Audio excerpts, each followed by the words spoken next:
Last year, I did Miss World South Australia and I won. So at that time, it was just like, oh my goodness, this is now me in Australia.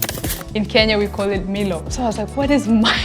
yeah. What is a smoker? I was like, people are going to smoke or something. No, it's just break. It's really rare for you to use it even, because when would you just go, good day, mate? Oh my God, how can I go to Australia and make a difference? Because definitely coming from a background, like African background, you know, people from core communities, we all can understand this. It's very hard for us to stand out. Come here on a visa, there's conditions. You come here to study, restrictions, language barriers. But then I would say this country is a bit fair if you really stick to what you want and keep fighting. Is that the interview or just? Yeah. Oh. Yeah. Okay. Is it? Yeah. I thought you just asked me a random question.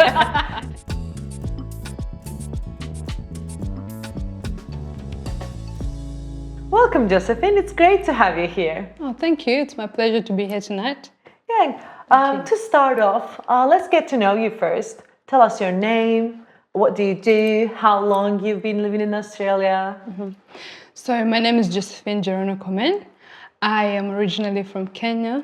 I moved to Australia when I was 18 and I came here to study, and now I work as a case manager in social services, and also part-time I'm a swimming instructor. I teach people how to swim, and I have also done a lot of hobbies here and there. So I've done modeling, I like painting, I like dancing, yeah. What made you decide to move to here from Kenya? Okay, so when I was in high school, my sister moved here. She came here to study, so 2 years before me. And when I finished school, so that when my parents were like, yeah, you should go as well to study in Australia. So mainly I came here to study and to work here as well, yeah. What did you leave behind when you decide to move here? I left a lot. So because I lived in Kenya all through till I was 18, the biggest thing that I left there obviously is family, my friends, you know, the culture, the food, yeah. The people that I used to be around a lot, yeah, and decided to pack my bags and move to a new country. What was the hardest part of leaving? Just leaving your family behind, and also the fact that you're coming to a new country, you don't know anyone there, you know, just the unknown, just moving to a new country and not knowing exactly what you will encounter. Yeah, that was the biggest and scariest thing, I would say. Yeah, that's right. So you came here as a student, so did you come on with a student visa? Yes. So I came here on a student visa and I finished my studies and I already applied for my PR. Yes. And so you applied for PR and then you were waiting for the result? No, I already got it. Ah, you got it? Oh, that's great. Yes, it is. Why did you choose Australia? Because your sister here. Did you think about the other countries? Oh yeah, so my mom, we had a few options. My mom wanted me to come here, obviously, because my sister was already here, and also looking at the US, looking at Canada. But then, because my sister was already here, it was much easier for me to just move here. But yeah, I feel like most Kenyans now, there's like the option of Australia, as most Kenyans have migrated here more. So yeah. When did you come here? I came here in 2017. Was it easy to come here at a very young age? How did you feel? Yes. So it was a big challenge as you just finished high school. You know, you don't know what to do, you know, you don't know exactly what you want in life. It was a very, very delicate age, but then also I feel like it was a very, very good age for someone who knows what they want. For me, I was not that nervous because my sister was already here and she came here as well when she was 17, just after high school.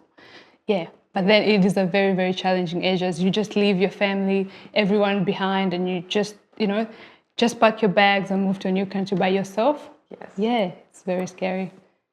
How did you manage those feelings? The first few years was very challenging because it was all like trying to find a job, trying to assimilate into the culture, trying to study, trying to do everything by yourself, trying to help people back home as well. But then I think the biggest thing that helped me was my sister and also the community here in the Kenyan community. So I joined the Kenyan community here and tried my best to connect with the people that I know. Also, I ventured into many hobbies. So swimming, I learned how to swim here and started it as a business, a swimming instructor. I also did modeling, which kept me, the times that you're very stressed, you don't know what to do, I'll do my modeling, I'll go and try new hobbies. I started painting. Yeah. So when I was new, for almost 6 months, I didn't have a job because I was still doing my certificate 4. And then I started learning how to paint. So by the time I finished my studies, like my Cert 4 studies, I knew how to paint. And I started doing that as a hobby as well and started selling my paintings. Yeah, so just keeping myself occupied, trying to do new things, trying to connect myself with other things kept me sane because it was a very tough time. Yes, it is. Yeah. But well done, yeah. Did you bring anything meaningful with you at first? Yes. So when I moved here, before, like 1 week before, me and my mom went to tailor and we made the same outfit. So both my mom and I made the same outfit and I brought it here. It's just like a big memory for me. I still wear it till now. So yeah, it was like a tailor-made outfit that we made. So she has a full outfit. I have like a pants and a top, and it's just like a Kenyan tailor-made outfit. It's like a kitenge. That's how we call it. It's a Kenyan outfit. Yeah. So it's traditional. It's a traditional outfit. Yeah, that's lovely. It is. So compared to your home country, Kenya, what was the first thing that really felt different here? The first thing that when I landed at the airport, I noticed is the difference in the infrastructure, the roads. Once we go on the roads, very silent. Back home, when people are driving, people are beeping, cars everywhere, there are motorbikes everywhere, there's cows, there's just everything on the road. That was the first thing that I noticed. Also, just how quiet Australia is. Like, if it's in the evening, everyone is in their houses.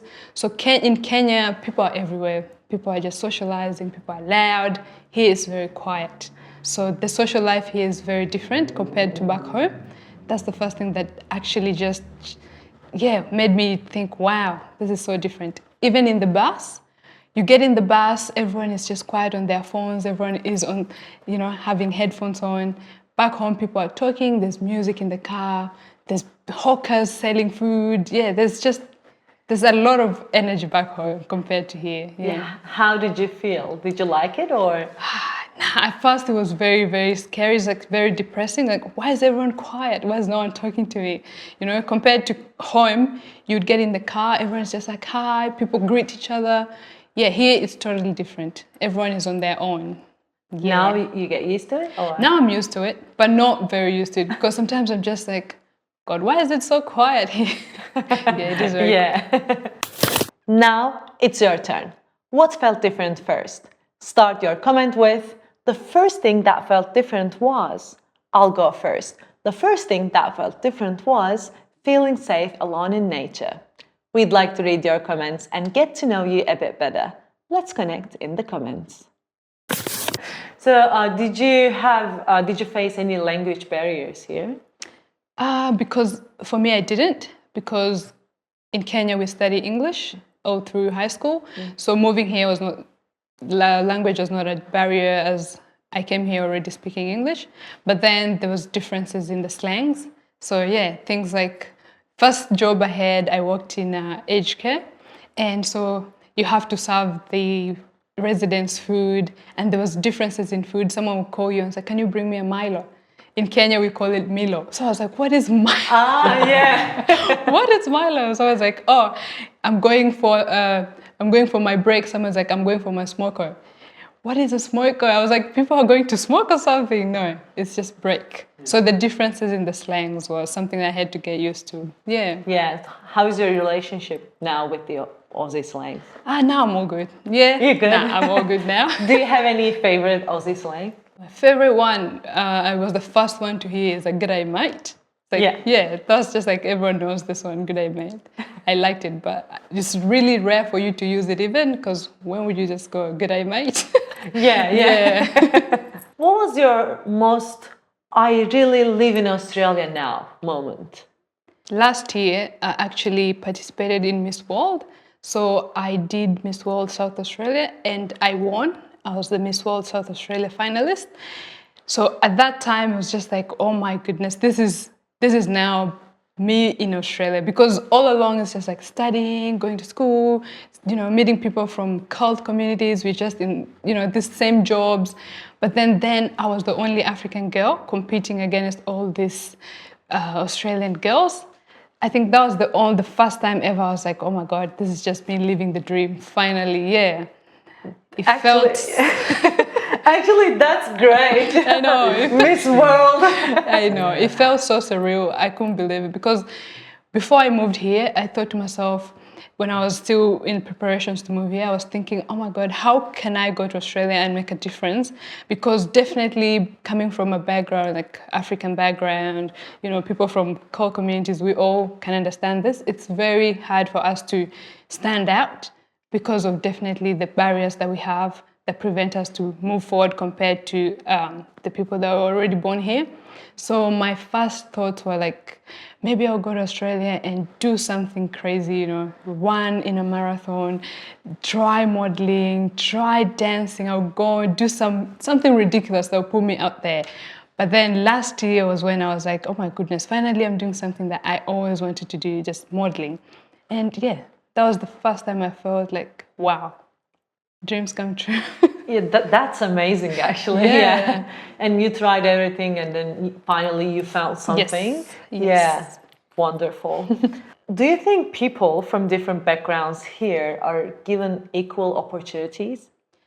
Well, I would say yes. Australia is by far, I think, the most fairest country. If you come here and do the right things, if you study, if you do your job well, there's so many opportunities for us. But then also compared to other people that were born here, we have so many challenges to even level up with them. On an average, someone that comes from a cold background or like an immigrant will have a very hard time trying to compete with someone that was already born here, because you come here on a visa, there's conditions. You come here to study, restrictions. There's just, when you go to a job interview, there's so many things that will set you apart from someone that was already, that did study here, language barriers, Yeah, there's so many challenges. But then I would say this country is a bit fair if you really stick to what you want and keep fighting. As long as you know what brought you here, definitely you will succeed. Yeah. It's good to hear that, actually, for us, because we came here 2 years ago and still struggling, You will find a way. I will tell you, it will take you like 5 years to stand on your feet, definitely, because the first few years you're just trying to understand yourself, trying to know what you're doing. But then once you settle down, things will get easier for you guys. Yeah, hopefully. She's really okay. She was talking about me. I mean, about us. She's really happy to be in Australia. See? Yeah. But I'm not. You'll be fine. Yeah. Still, we will talk about the first years when you come here. So while you're studying, at the same time you were working full time to pay the school fees, actually. So what kept you going during those tough times? Yeah. A scholarship? Nah. Oh, yeah. I had to do everything, but okay. Is that on the interview or just? Yeah. Oh. Yeah. Okay. Part of interview. Is it? Yeah. I thought you just asked me a random question. I'm so curious. Oh, okay. Yeah, no. I didn't come here on a scholarship. I had to pay my school fees by myself. So, but the good thing for me, I had my sister, in which we used to do like 2 to 3 jobs. We work not full time. When we're on the breaks, we work, extra hours to try to get the money to pay for the fees. And also, the good thing was just coming together. Me and my sister would pay for one person's fee, and then after we would pay for the other person's as well. Yeah. But then what kept me going is just, the focus. Just thinking about, 5 years from now, things will change. Just trying my best not to give up, because it was not easy. It was not easy trying to, work hard, pay your school fees here, help people back home, and people back home will think you have a lot of money here. Yeah. But then also the community, because, once you're you surround yourself with people that have the same challenges and understand you, it made it more easy. And also the hobbies that I mentioned before, keeping myself busy, that was something that helped me a lot. So I didn't have time to sit down and stress. Yeah. If you had a chance to speak yourself before migrating, what would you say? If I had a chance to speak to myself before coming here, Yes. I would say to myself, just take it easy, keep going, don't worry about what will happen, just focus. And that other thing I'll say is you got this.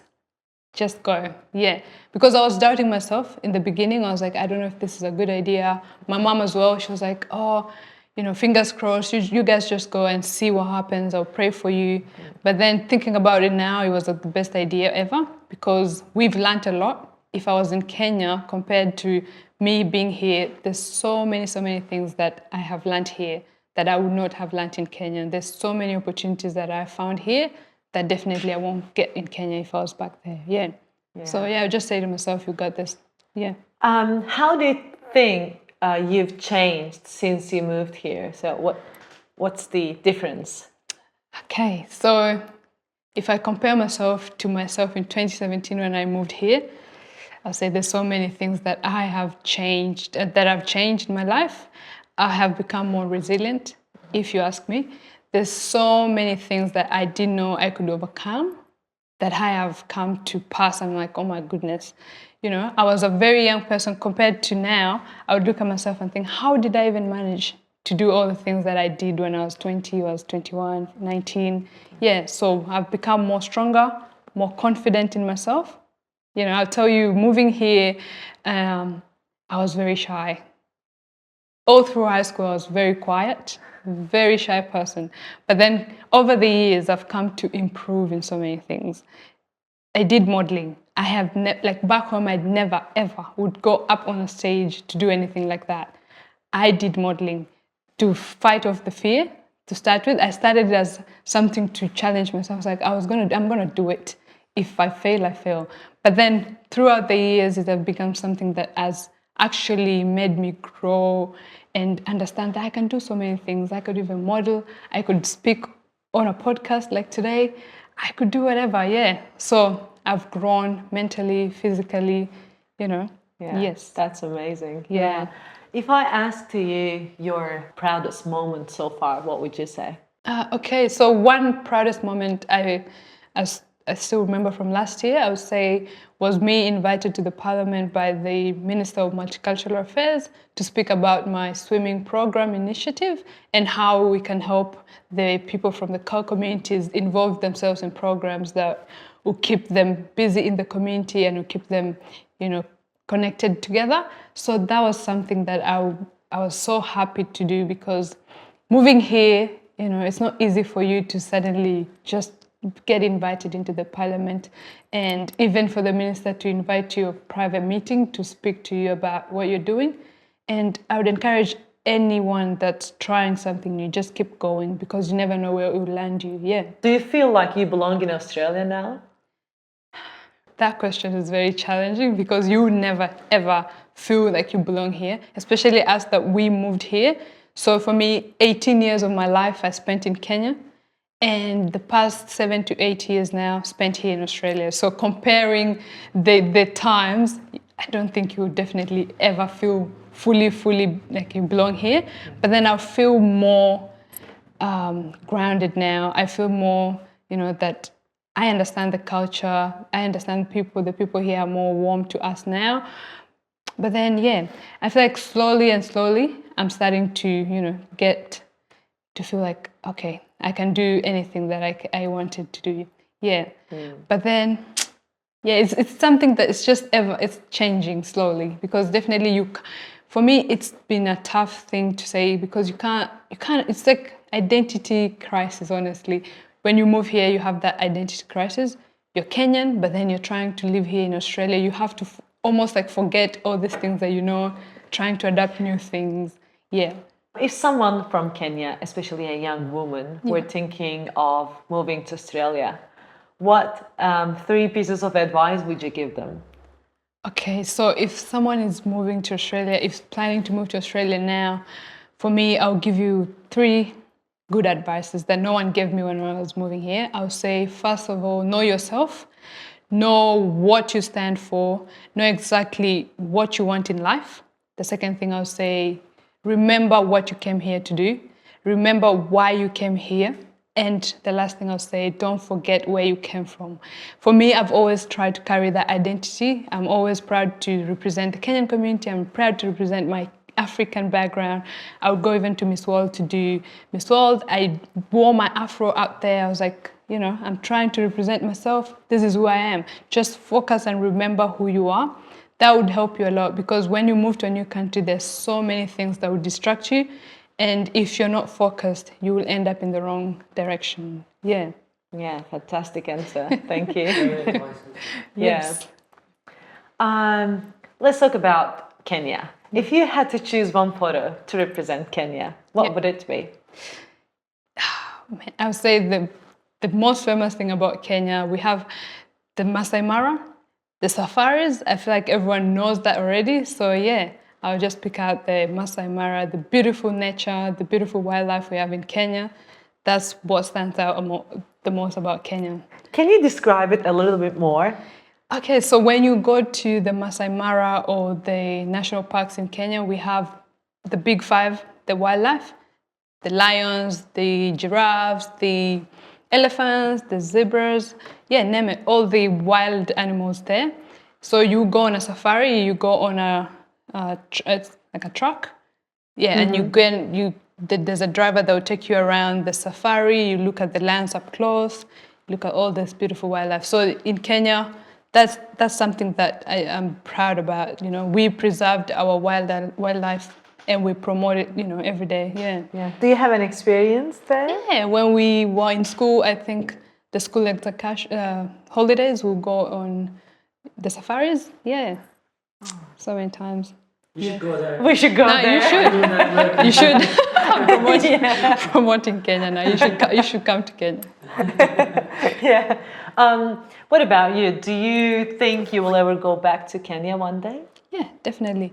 When I'm older, you never know. But yeah, I'm always open to go back to Kenya. Yeah, like move back. Yeah. Yeah, Kenya is a beautiful country. There's a very big problem right now about the economy and the government, but then Kenya and the people there are very beautiful people. Yeah, Kenya is lovely to live. So yeah. Great. Is there anything else you would like to add or share with us? Yeah, so did I tell you about how me and my sister started a swimming program? So when, I think 2 years ago, we started learning how to swim, because we moved here, we didn't know how to swim, and it was a big fear for me. I tried to learn so many times, but then I didn't get it. But then I decided to just go and buy the floaters from Kmart and start, you know, learning by myself. Started watching YouTube, started watching all these reels. Every day I would go there and I tried my best. And then while we were there was a swimming program for the multicultural people. And we did that, got licenses, and we started teaching the Kenyan community and the African people here how to swim. So yeah, that's something I do part-time, which is not what I came to Australia to do, but then it's something that has helped me and also helped other people. Yeah. That's amazing. It's great. Yeah, because there's some African guys and immigrants that will come here, who go to Glenelg, you know, jump into the ocean, you don't know how to swim, you drown. Yeah, so I think it's a good program for anyone. Just learn the basic skills here. If you move to a new country, learn, swimming, learn how to do first aid, the simple skills that can save you if anything happens. Yeah. Definitely, yeah. Would you like to say any website or social media? Oh yeah, so our Instagram is called Comment Swim School. If you search it up, you'll find it, yeah. We will put it there. Okay. I already put it. Oh, okay. Oh, you already did, yeah. Yeah. So that's all. Thank you so much. Oh, thank you for coming here No and worries. we have a lovely chat with you here. Yes, nice. So thanks. Thanks. Thank you for the invite. Thank you. If you made it this far, I think you liked the video. So go ahead, drop a comment below, hit the like button and subscribe to the channel. If you'd like to support us a little more, hit the join button and become a member. Thanks for your support.